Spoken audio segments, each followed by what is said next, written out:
Hello, everybody, and welcome back to my channel. I am your girl, Molinda Jae, here to bring you another review of the Queens of R&B episode 5. So let's go ahead and get down to it.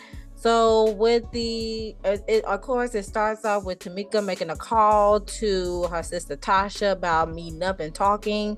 And then, of course, it switches over to Coco needing some help of organization in her closet by her son Jalen. And then, of course, we have Taj doing a little striptease for her husband. But come to find out, the husband was with their child as well on the phone. So she had to cut that short.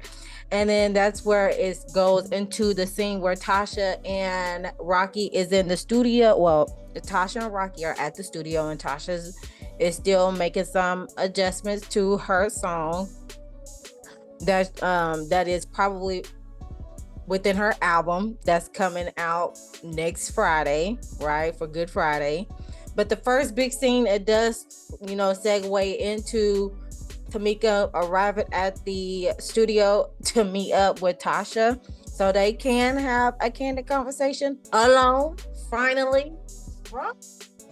Having a candid conversation alone, finally together, one-on-one, nobody else around, no outside influences other than the camera crew there to witness the conversation going on. And it seems like, of course, they both miss each other for the most part.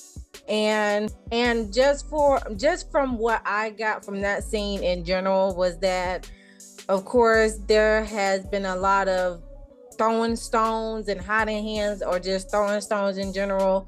See who is going to budge, who is going to basically surrender first. But at the end of the day, those are sisters. Of course, they're gonna fight, and of course, when it comes to real life situations, we can't sit around and act like we don't be getting into a tussle and bustle with our siblings as well because of some misunderstanding and miscommunication. So at the end of the day, they did end up hugging it out.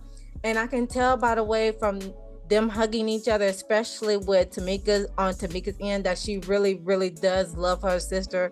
And she really, really does miss the connection, the tight bond that they have. And I'm pretty sure they still do have that tight bond.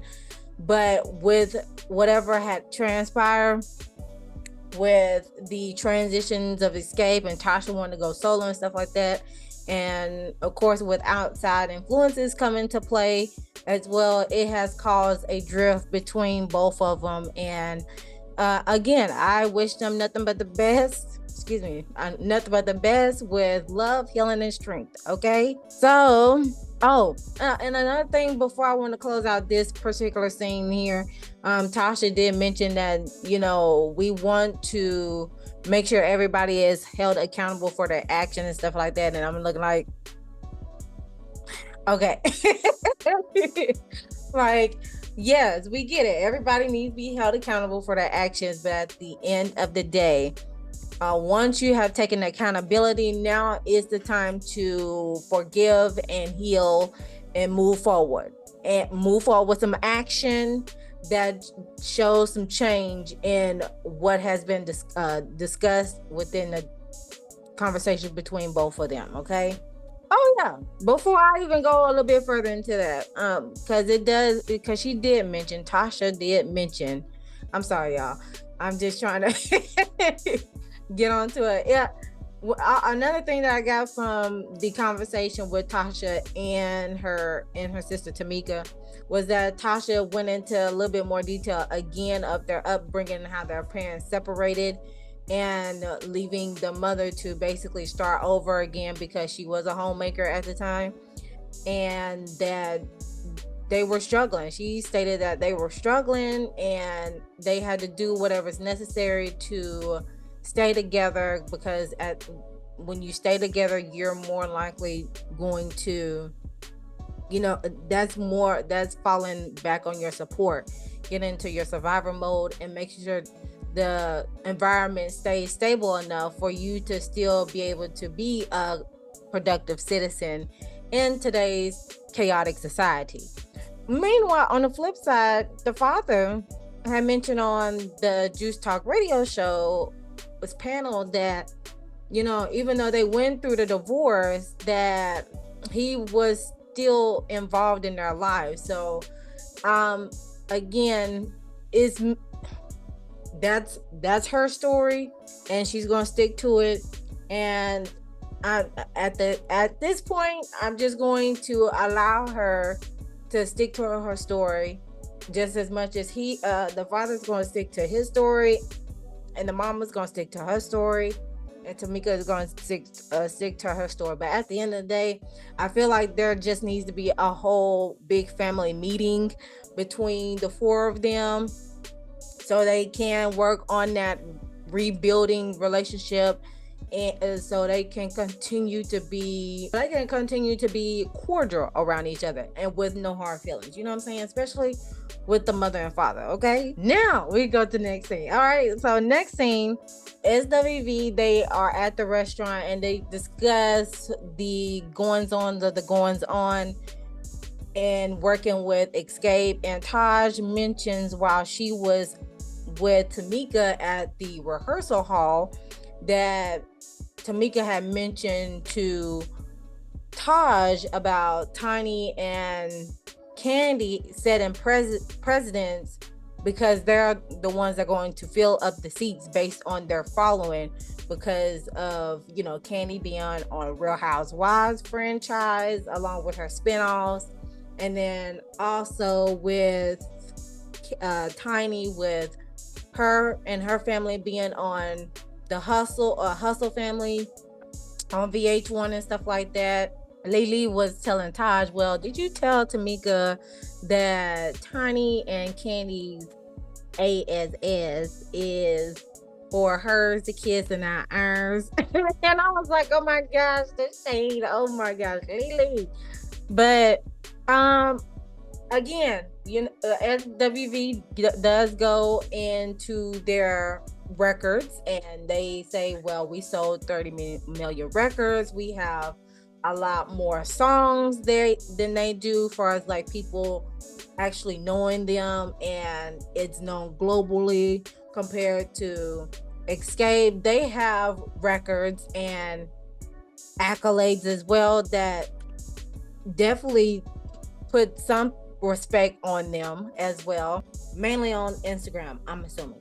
But and then when it falls into the records hands, that's where SWV lies, because they have more songs that a lot of people that are aware of.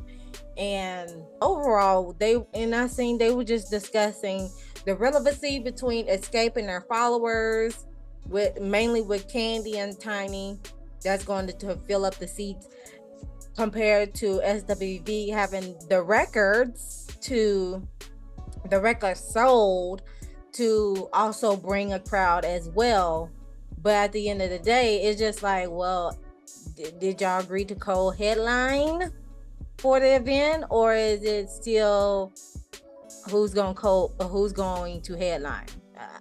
Because from what I'm getting, from what I'm seeing, this is a collaborative deal. But if it wasn't, then that's a whole nother thing that needs to be renegotiated at the end of the day. But moving on, is Tiny meeting up with Zanique, which is her eldest daughter. Tiny did mention that Tasha did end up coming to sound check, and she seemed like she was in good spirits at the time. So I thought that was good.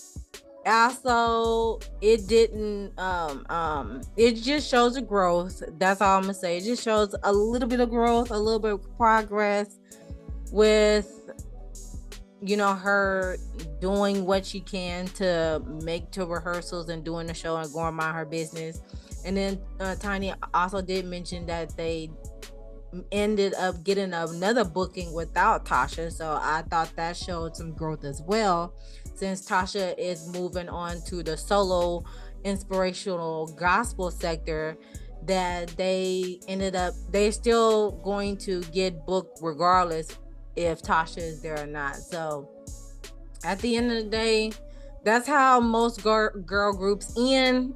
And unfortunately, one feels like they want to expand their horizons and go solo, and meanwhile the others it's kind of like they leaned on the group as a anchor for them because it provides them some sort of stable income in their family. And now that one person is leaving, and majority of the time it be the person with the best vocals or just good enough to feel like they need to lead the group and expand their horizons. Let's just put it like that. It happens all the time. It just never fails. Okay, but at the end of the day, you know, picking back from the last episode, the last end of the episode, last three that is there, the three that is left in Xscape, which is Tiny, Tamika, and Candy, they just gonna have to progress forward, and they have the capabilities to keep going on without Tasha, and their vocals are still there for, you know, either Tamika or Tiny to help assist and providing the same experience as it is if it was 4 people there. All right.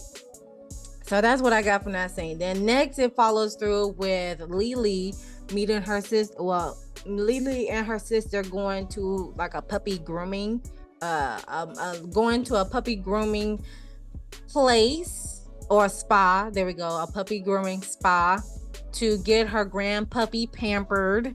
And I thought that was cute because she said, "This is my grand puppy and this is my daughter's daughter named Justice, and I'm just babysitting her while my daughter is out of town." And I was like, "Yes, Lily, come on, grandmommy." Okay. So I do like the name grand puppy. That's cute. That's the first time I'm hearing that, a grand puppy. So go ahead, Lily. Now, what I love about this topic here, or this scene here, and I love Lily's segments on the show because it gives you the lessons. She gives you some words of wisdom from her being in a group and them dismantled and then coming back together, and her doing reflecting and all that stuff. What I love from this scene is her going into perspective mode of being a single mother and having and being present as a parent, whether you're working a 9 to 5 or you're having to go out of town to do what you need to do to provide for your family. And she does get candid on, she does have those moments of what if this, shoulda, coulda, woulda, and stuff like that. But at the end of the day, she said she had to do what she needed to do, and luckily she had a good support system like her sister to lean on to help, you know, not only raise her kids but also step in while she goes and handle her business.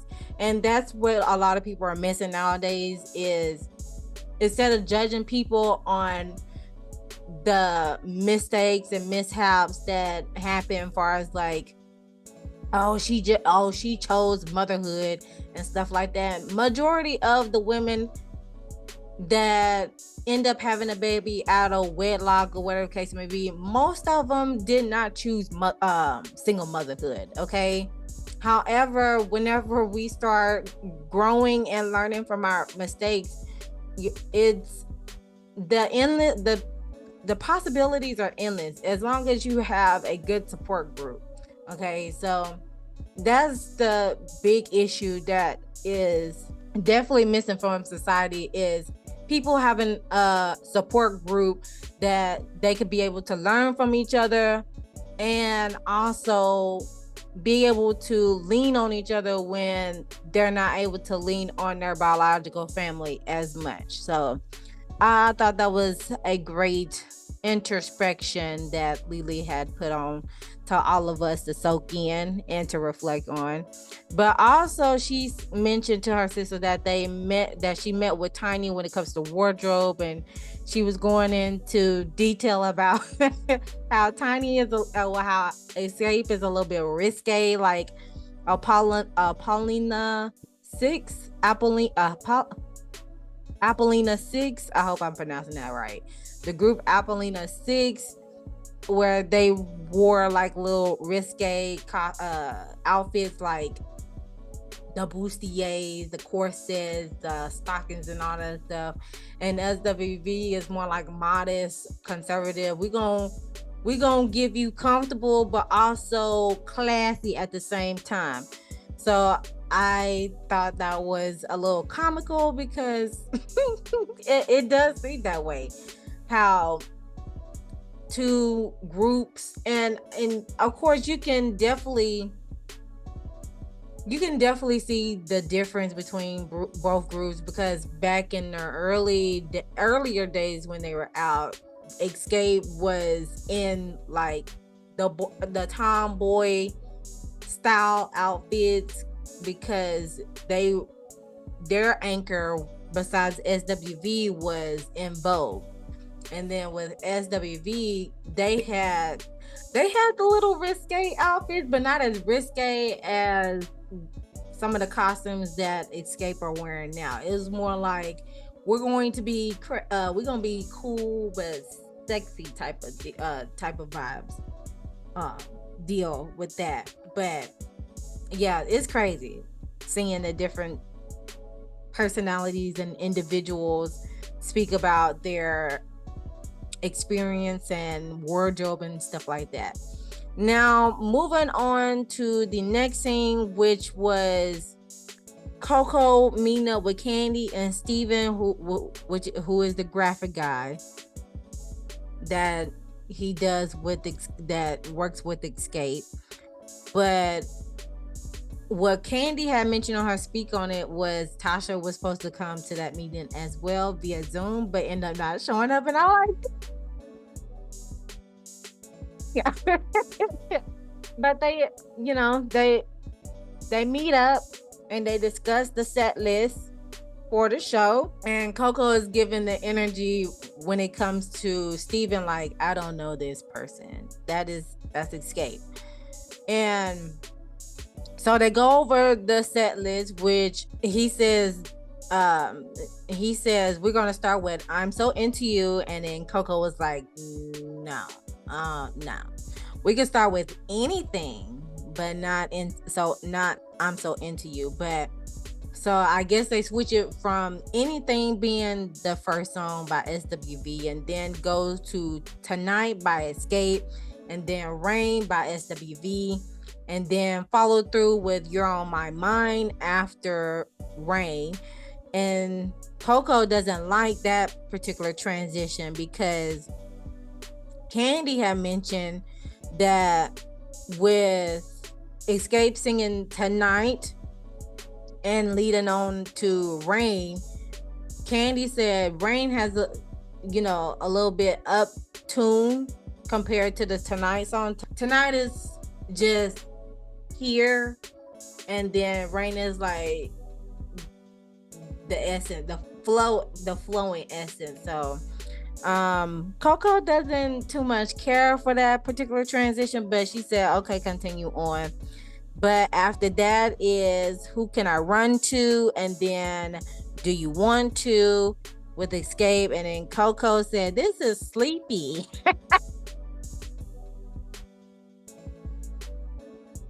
This is sleepy. You want to go to Tonight, to Rain, and then I'm Who Can I Run To, and then Do You Want To. That's four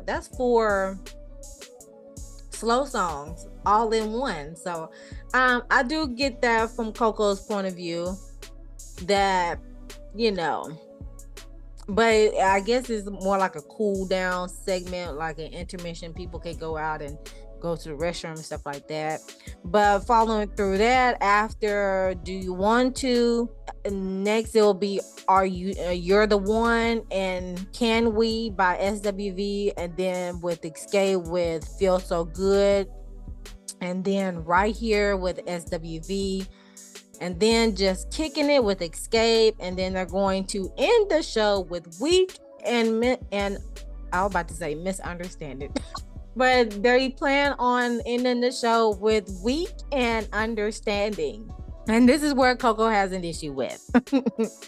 Coco feels like the show should end with Weak instead of Understanding, because Weak is like the song compared to Understanding.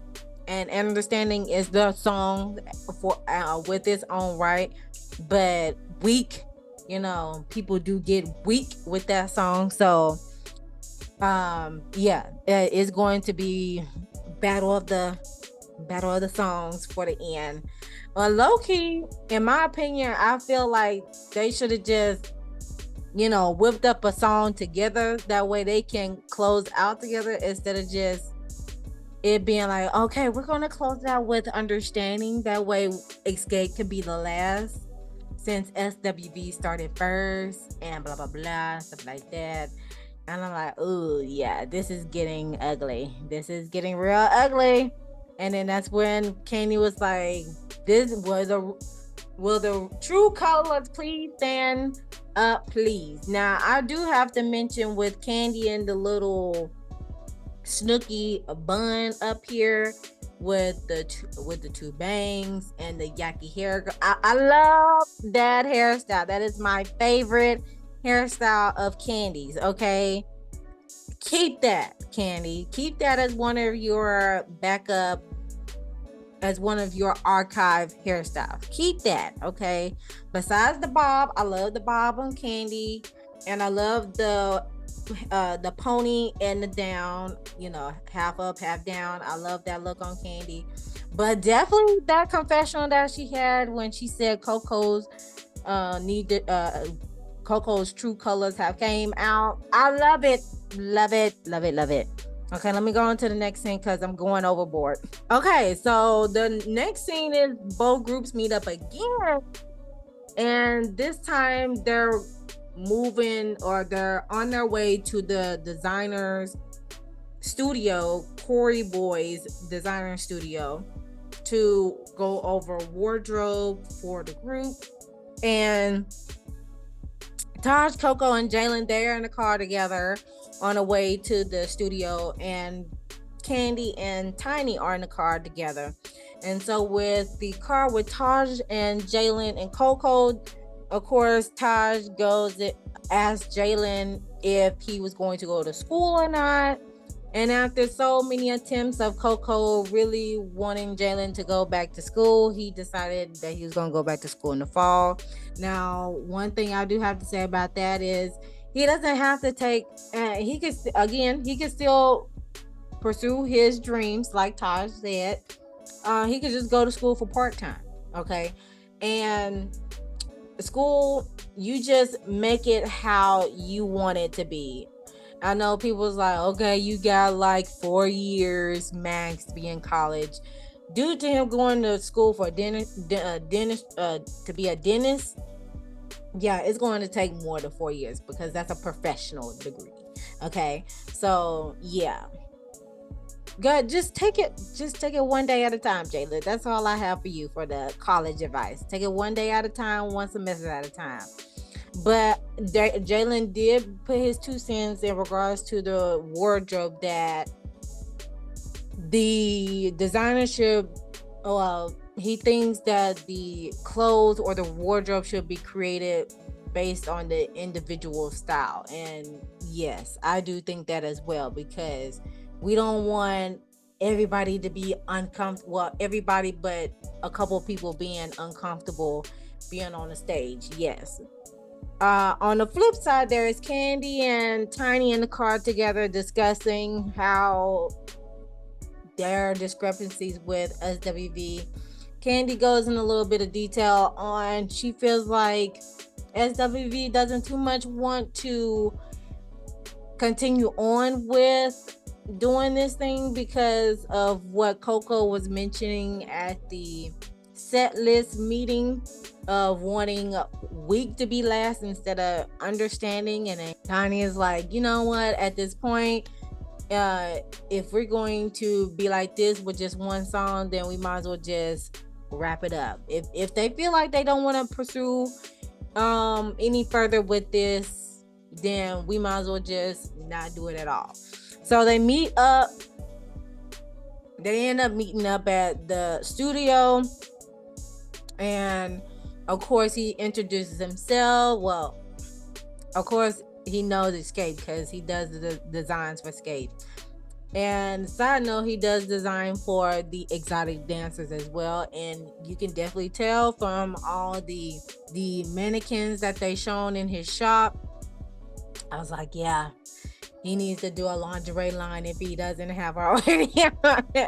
But so they all arrive and they pass, and he passes out the sketches. Him and his boyfriend slash assistant Cody passes out the sketches, and he already establishes that all designs are going to have rhinestones. And then he did ask them on what type of designs would they like to have for themselves. Like Jalen has stated in the car, as far as like going based on the individual style. Even though since he already established that every design is going to have rhinestones, now we just need to figure out the color and how you want it structured on your body. Okay, so with the color aspect, Lily loves black. Okay, she wants black, and then some of them was like, okay. So Lily was like, okay, I like the black and silver. All right, so most of them agreed. I think, well, most of them agreed to the black and silver. Tiny, Lily, and I believe Tasha agreed to the black and silver as well. And then on the flip side, on the flip side, Candy was leaning more towards of a silver and white, because what she said, she was going based off on the stage. We don't want too much black and stuff like that. I would prefer white and silver. And I was like, oh gosh, here we go. And you can see Coco on the sideline like, girl, here you go again. When most people are going for one thing and you going for another thing. But of course, Candy is going to state she's going to speak up regardless on anything that she feels like that she will like when it comes to not only speaking her mind, but also with the creative aspect on that. So while they were trying to secure the colors on that, then they going into detail again about the song. So Taj again explains how when she was with the rehearsal hall with Tamika and Steven, that she felt like Week should be the last song, the closer for the show, because it not only sold records, but it is the song. Meanwhile, on the flip side, you still have the members of Xscape that feels like Understanding should be the closing song, because with Tiny and Candy's presence of their followers filling up the seats, they feel like they should end it with Understanding. And I was like, oh my gosh, here we go again. This is getting insane. Y'all should have just y'all should have just did a song together, draft up a song together so y'all can perform it and be like, hey, this is a new song. We just did this together and we're going to end the show together. But child, it never ends. I'm like Lily, welcome to the girl group. Welcome to the girl group. So again, they were going back and forth on who sold the most records, who has the most followers, relevancy versus records again. And let's see what else I put on here. At the end of the day, Lily is not having it. She's like, I'm getting tired of people disrespecting us, feeling like we have to, move down a pedestal for another group or somebody else to be placed upon, when it should be either both of us or none of us at all. Because at the end of the day, we agreed to a collaboration and now one being over the other. And then Coco, she really got frustrated to where she is saying, We need to settle this now because this is really getting on my nerves, okay? And then at the end of the day, it seems like nothing still didn't get accomplished at the wardrobe.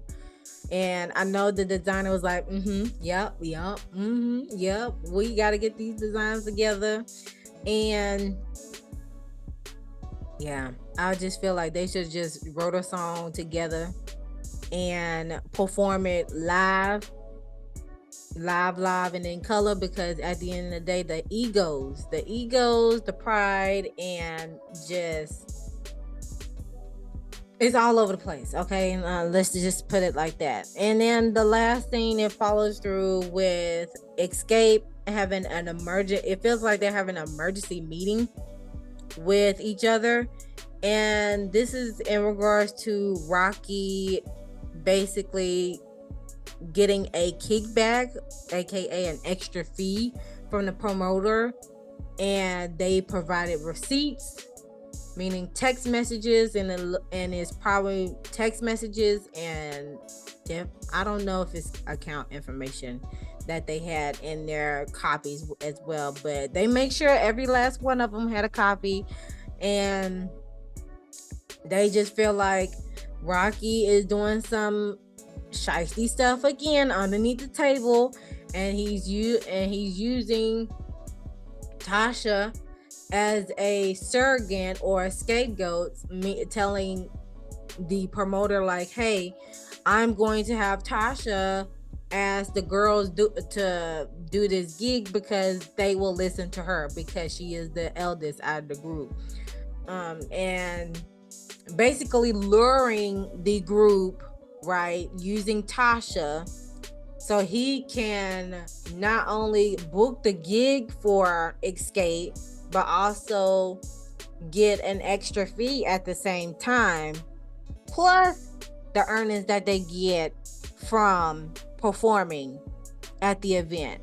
So that's why I believe Candy, Tiny, and Tamika was reluctant with the last promoter because of what they have found out with Rocky's undoings, with getting some extra money underneath the table to lure Xscape into doing a performance, as well as filling up the pockets of the promoter and himself. So yeah, it's getting ugly. And well, of course, we got the last episode, the season finale, but I think they could have stretched it to at least by 8 to 10 episodes due to all this madness that is unfolding.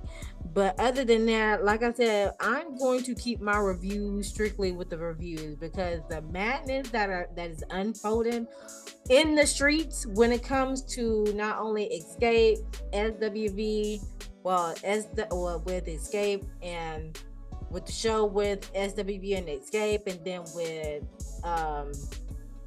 the Scott sisters and their misunderstandings, and then you got Rocky and these mistresses. That's just too much for me. I'm just going to stick with the reviews, and I'll just allow other content creators do their thing in investigating or getting into the nitty gritty of who said what, who did what, and the list goes on.